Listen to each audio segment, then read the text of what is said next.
how I visualize emotions. The way that helps the most is I close my eyes and I visualize myself, and I will try to be the emotion in the visual. So like I'll see myself being angry, and then I'll be like, okay, so are you just angry? It's like, oh, I'm angry. It's like, oh, there's something else there. What's that? And it's like, so you look at your feeling wheel, you're like, well, okay, mad, okay, hostile, angry. Okay, well, what's the nuance of angry? Are you frustrated?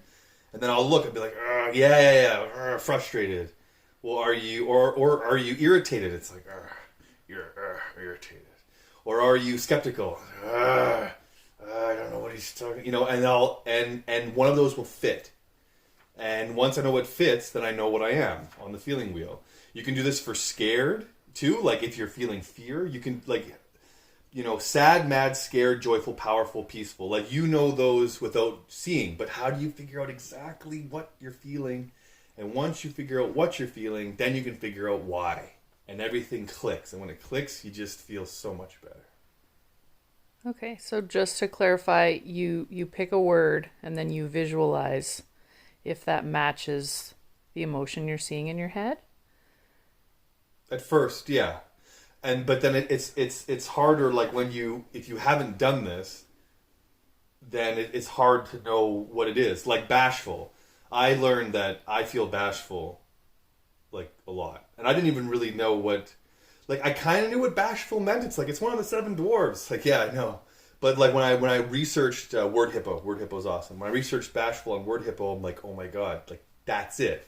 So then I associate that feeling that I have inside and that I can see with bashful. So now I know certain situations, Andrew, you're going to be bashful. So be prepared for that, because it can be an overwhelming amount of bashful, right? And then you just lock up. But if you're aware that you're locking up and you're aware that you're being bashful, it's much easier to deal with it.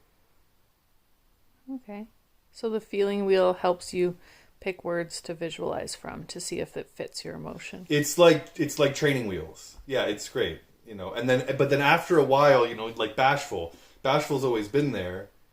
But now that I know it, I probably wouldn't need the feeling wheel as much. Like skeptical, irritated, furious. Like I knew these, but I never associated with, I was never this in tune with how I can become them.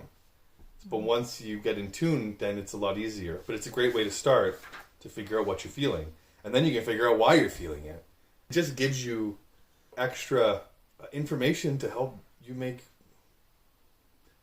better choices, better, decisions. Yeah.